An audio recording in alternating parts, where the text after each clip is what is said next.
자, 오늘은 권리분석 중 전세권에 대해서 알아보도록 하겠습니다. 권리분석 상담 사례 전세권 개념 정리. 전세권과 관련한 상담 문의가 많다고 하던데 어떤 유형의 질문들이 있나요?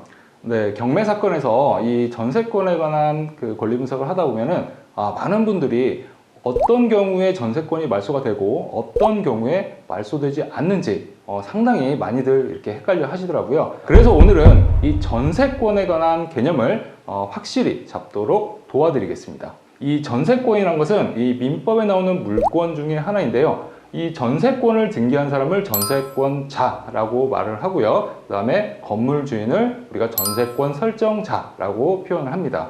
그럼 전세 계약만 하면 전세권자가 되는 건가요? 자, 우리가 흔히 어디 전세 계약을 했어 라고 흔히들 그렇게 얘기를 많이 합니다. 자, 그런데 이 전세권을 등기하지 않은 경우에는 여기서 말하는 전세권자가 아니고요. 단순히 주택임대차보호법상의 임차인일 뿐입니다. 따라서 이 민법에서 나오는 진정한 전세권자라고 볼 수는 없겠죠. 자, 이 민법상 전세권은 그 부동산을 사용, 수익할 수 있는 그 용익 물건인데요. 이 전세 보증금을 필수 요건으로 하기 때문에 저당권과 같은 담보 물권적 성격도 갖고 있습니다. 따라서 경매 사건에서 이 전세권이 후순위라면 이 저당권과 똑같이 취급되기 때문에 매각으로 다 말소가 되고 매수인이 특별하게 인수하는 권리는 아닙니다.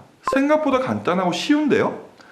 그런데 여기서 전세권이 선순위일 경우에 많은 분들이 헷갈려 하십니다. 자, 그래서 간단하게 정리하도록 하겠습니다. 자, 선순위 전세권자가 경매 절차에서 보증금을 돌려받을 것을 요구했는지 안 했는지만 구별하시면 되는데요. 만약에 보증금을 돌려받겠다고 신청한 경우에는 선순위 전세권은 무조건 승인하기 때문에 전혀 걱정하실 필요가 없습니다. 왜냐하면 보증금을 돌려받겠다고 한 것 자체가 이 부동산을 사용 수익하겠다는 것을 포기했다는 뜻으로 보면 되거든요. 따라서 이 사용 수익을 포기하게 되면 이 담보 물권적 성격만 남아있기 때문에 이 경매 절차에서 보증금을 다 돌려받든 돌려받지 못하든 매각으로 다 소멸을 하게 되는 겁니다. 전세권자가 돈을 돌려받겠다라고 신청했다는 건 어떻게 알 수 있죠? 전세권자가 돈을 돌려받겠다고 했는지 여부는 첫 번째, 경매 신청 채권자가 전세권자인지, 두 번째, 전세권자가 경매 절차에서 배당 요구를 신청했는지를 확인하면 되겠습니다. 자, 실전 사례를 통해서 확인해 보는 게 가장 확실하겠죠? 자, 실전 사례를 한번 보도록 하겠습니다. 자, 첫 번째 사례는 계양구 작전동에 있는 아파트 경매 사건입니다. 감정 가격은 3억 2천만 원이고요. 한 번 유찰돼서 최저 매각 가격은 2억 2,400만 원입니다. 자, 가장 중요한 권리 분석란을 한번 같이 보도록 하겠습니다. 등기 권리를 보시면 첫 번째 전세권이 설정이 되어 있습니다. 자, 그리고 근저당권, 가압류 등이 지금 등기가 되어 있죠. 자, 그렇다면 이 전세권은 현재 2억 원인데요. 이 2억 원을 낙찰자가 인수를 해야 하는지 인수하지 않아도 되는지를 우리가 판단을 해야 합니다. 전세권의 소멸 인수 여부는 두 가지를 확인하면 된다고 말씀을 드렸죠. 첫 번째, 전세권자가 경매 신청 채권자인지, 두 번째, 전세권자가 배당 요구 신청을 했는지를 확인하면 됩니다. 자, 그럼 첫 번째, 이 전세권자가 경매 신청 채권자인지 한번 확인해 볼까요? 자, 이미 경매를 신청한 사람을 봤더니 전세권자와 경매 신청 채권자가 다릅니다. 자, 그렇다면 전세권자가 경매 신청을 하지 않았다라는 뜻이 되겠죠. 자, 그러면 두 번째, 이 전세권자가 배당 요구 신청했는지를 한번 확인해 보도록 하겠습니다. 매각물건 명세서에 배당 요구 여부란을 보시면 우리가 확인할 수가 있습니다. 자, 전세권자가 현재 나와 있고요. 근데 배당 요구란을 봤더니 지금 공란으로 비어 있죠. 자, 이렇다면은 이 전세권자가 현재 배당 요구 신청을 하지 않았다라고 확인할 수가 있습니다. 자, 그리고 법원에서는 친절하게 이 비고란을 보시면 이 전세권 설정 등기는 말소되지 않고 매수인에게 인수된다라고 기재를 해놨습니다. 자, 이렇다면 우리가 전세금 2억 원은 인수해야 한다라고 판단하시면 되겠죠. 자, 그 다음에 팁을 한 가지 더 드릴게요. 최선순위 설정란을 보시면 2017년 7월 근저당권이라고 기재가 되어 있습니다. 자, 그런데 이 최선순위 설정 라인이라는 것은 법원에서 대항력 있는 임차인이 있는지 없는지 그 입찰자가 판단하기 쉽도록 권리를 기재해 놓는 건데요. 지금 현재 보니까 전세권이 아닌 2순위 근저당권이 지금 기재가 되어 있죠. 자, 그렇다면 1순위 전세권은 현재 경매 신청 채권자가 아니다라고 좀 더 확인할 수가 있겠습니다. 자, 정리하면 1순위 전세권은 말소되지 않고 낙찰자가 인수를 해야 한다라는 그런 뜻이고요. 말소되지 않는다는 것은 전세금 2억 원을 매수인이 그대로 인수를 해야 한다라는 의미가 되겠습니다. 자, 경매 사건에서 다시 한번 우리가 정리를 한번 해보면, 자, 현재 전세권은 말소되지 않는 거죠. 자, 그렇다면 2억 원은 낙찰자가 인수를 해야 합니다. 지금 최저 매각 가격이 2억 2,400만 원이니까 우리가 2억 2,400만 원의 낙찰을 받으면 결론적으로는 2억 원을 인수해야 하므로 4억 원이 넘는 금액의 낙찰을 받는 것과 똑같아지는 거겠죠.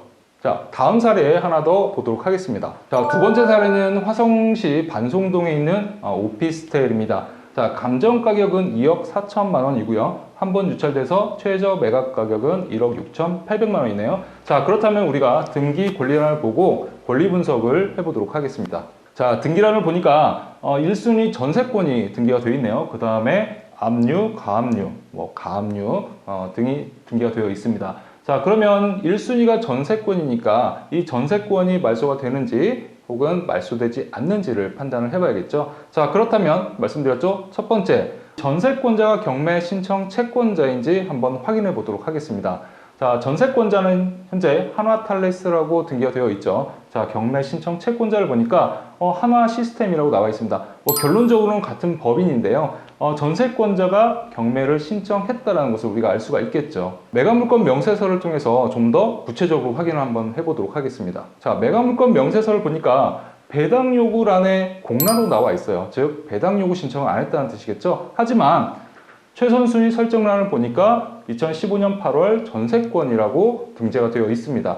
자, 이렇게 보면은 경매 신청 채권자가 전세권이고, 이 전세권은 경매 절차에서 보증금을 다 받든 받지 못하든 간에 말소되는 권리이기 때문에 우리가 안심하고 들어가도 상관없다라고 판단하면 되겠습니다. 자, 이 사건은 생각보다 상당히 좀 간단합니다. 자, 그런데 정신 바짝 차리시고 세 번째 사례를 한번 보도록 하겠습니다. 자, 인천 남동구 간석동에 있는 도시형 생활주택인데요. 감정 가격은 1억 1,100만 원이고 한 번 유찰돼서 최저 매각 가격은 7,770만 원입니다. 자, 등기 권리를 보니까 1순위 지금 전세권이 설정이 되어 있죠. 자, 그 다음에 근저당, 가압류 등이 등기가 되어 있습니다. 자, 그러면 우리가 첫 번째, 이 전세권자가 경매 신청 채권자인지를 확인을 해봐야겠죠. 자, 보니까 임의경매 해가지고 전세권자와 동일한 이름이 나와 있습니다. 자, 이렇게 보면은 전세권자가 현재 경매 신청 채권자라는 것을 우리가 확인할 수가 있겠죠.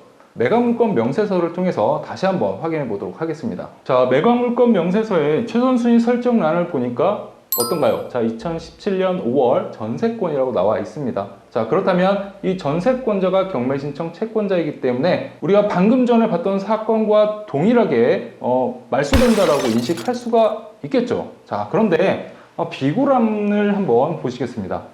매각으로 소멸되지 아니한 것 해서 전세권 설정 등기라고 지금 나와 있죠. 조건상으로는 소멸해야 되는 거 아닌가요? 네, 맞습니다. 자, 그런데 이 사건에는 함정이 하나 있기 때문에 여러분들이 상당히 좀 주의를 하셔야 합니다. 자, 매각물건 명세서를 다시 한번 볼게요. 자, 여기를 보시면 사건 번호가 지금 두 개가 나와 있죠. 자, 이 사건의 함정은 바로 이중 경매 사건이라는 것입니다. 이중 경매 사건이 뭔가요? 자, 이중 경매라는 것은 한 부동산에 2명 이상의 주체가 경매를 신청했다라는 그런 뜻인데요. 쉽게 말하면 다른 채권자가 이 전세권자보다 먼저 경매를 신청했고요. 이 전세권자가 두 번째로 경매를 신청한 사건입니다. 이럴 경우에 어떤 문제가 발생하는 거죠? 자, 여기서 문제가 되는 것은요. 전세권자가 이중 경매 신청을 했는데 선행 경매 사건에서 배당 요구 종기일 전에 이중 경매 신청을 했는지 배당 요구 종기일 이후에 이중 경매 신청을 했는지가 문제가 됩니다. 자, 만약에 선행 사건 배당 요구 종기일 이전에 전세권자가 경매 신청을 했다면 전혀 문제될 것은 없는데요. 만약에 배당 요구 종기일 이후에 경매 신청을 했다면 원칙적으로 이 전세권자는 이 선행 사건의 배당에 참여할 수 없게 됩니다. 따라서 이 전세권은 낙찰자가 인수할 수밖에 없는 사건입니다. 다시 등기 내역을 보면서 정리하도록 하겠습니다. 자, 전세권자가 1순위로 등기가 되어 있고 좀 올려보실까요? 자, 전세권자가 경매 신청을 한 것까지 우리가 확인을 했습니다. 자, 그런데 그 위를 보니까 동양자산관리대구에서 강제 경매 신청한 것을 우리가 볼 수가 있죠. 이 경우 이 전세권자가 전사건 배당 요구 종기일 이전에 경매 신청을 했는지 이후에 경매 신청을 했는지를 확인하면 되는데요. 선행사건 배당 요구 종기일은 2019년 5월 23일입니다. 자, 그런데 전세권자가 경매 신청한 날은 2019년 11월 19일이죠. 자, 그렇다면 선행사건 배당 요구 종기일 이후에 전세권자가 경매 신청을 했기 때문에 원칙적으로는 배당에 참여할 수 없구나라고 판단을 하시면 되겠습니다. 그럼 결국 낙찰자가 보증금 1억 원을 인수해야 한다는 건가요? 그렇죠. 전세권은 말소되지 않기 때문에 1억 원을 인수하는 것이 맞습니다. 하지만 이 사건 경우에는 임차인이 대항력과 확정일자에 따른 우선 변제권이 있기 때문에 1억 원 이상에서 낙찰이 된다면 임차인이 보증금 전액을 다 보호받을 수는 있습니다. 하지만 지금 최저 매각 가격이 7,770만 원이죠. 자, 만약에 이 금액이 낙찰이 된다면 임차인이 배당받지 못하는 금액은 낙찰자가 전액 인수를 해야 하니까요. 그 금액을 감안해서 입찰가를 산정을 해야겠습니다. 자, 이렇게 우리가 세 가지 사례를 통해서 이 전세권에 대한 권리 분석을 해봤는데요. 어떻게 좀 감이 잡히시나요? 아직도 여전히 감이 안 잡히신다면 다시 보기를 통해서 다시 한번 확인해 보시면 좋겠습니다. 지금까지 권리 분석 상담 3이었습니다.